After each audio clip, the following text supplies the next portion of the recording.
The second suspect in the beating death of a World War II veteran makes his first appearance in court. Good evening, everyone. Thanks for joining us. I'm Nadine Woodward. Even though spectators could only see 16-year-old Kenan Adams-Kinard via closed-circuit television from jail, there was extra security in the courtroom this afternoon, and prosecutors unleashed a bombshell allegation.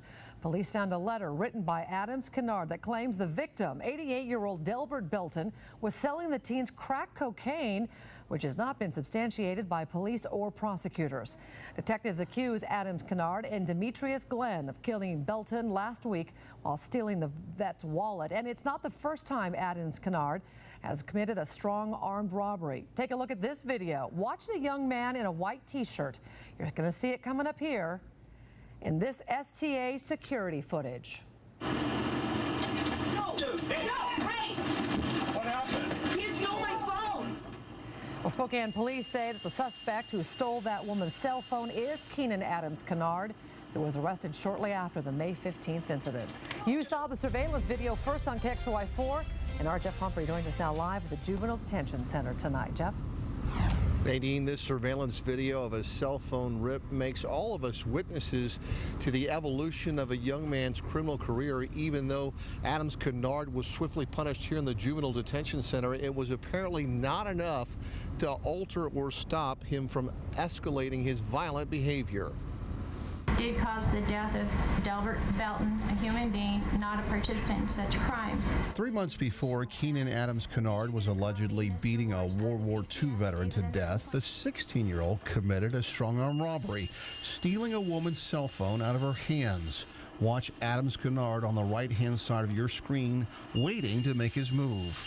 He's looking, he's obviously checking, looking to see who's around him, and then grabs it and goes.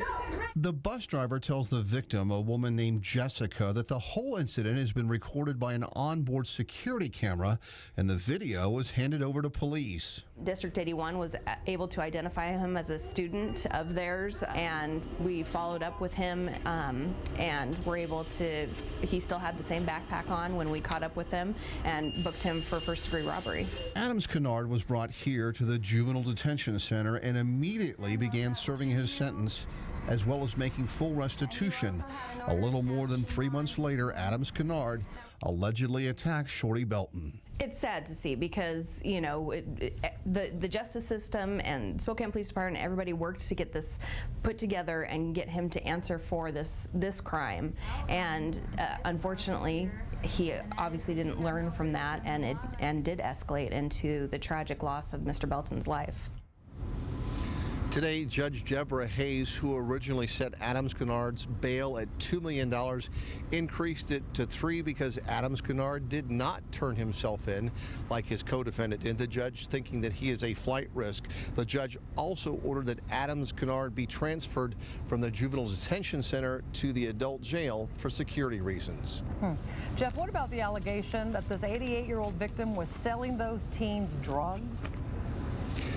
Well, we haven't talked with anybody yet about what was or wasn't found in the victim's car, but on more than one occasion, the police chief has saluted Mr. Belton for his service to our community, and I just don't think that he would be doing that if the chief knew that Mr. Belton was also a drug dealer. Additionally, Mr. Belton has zero criminal history, and so this allegation about slinging drugs might be kind of a red herring that was cooked up by a 16-year-old who knows that he is now in some pretty serious trouble. Yeah, all right. Thanks so much, Jeff.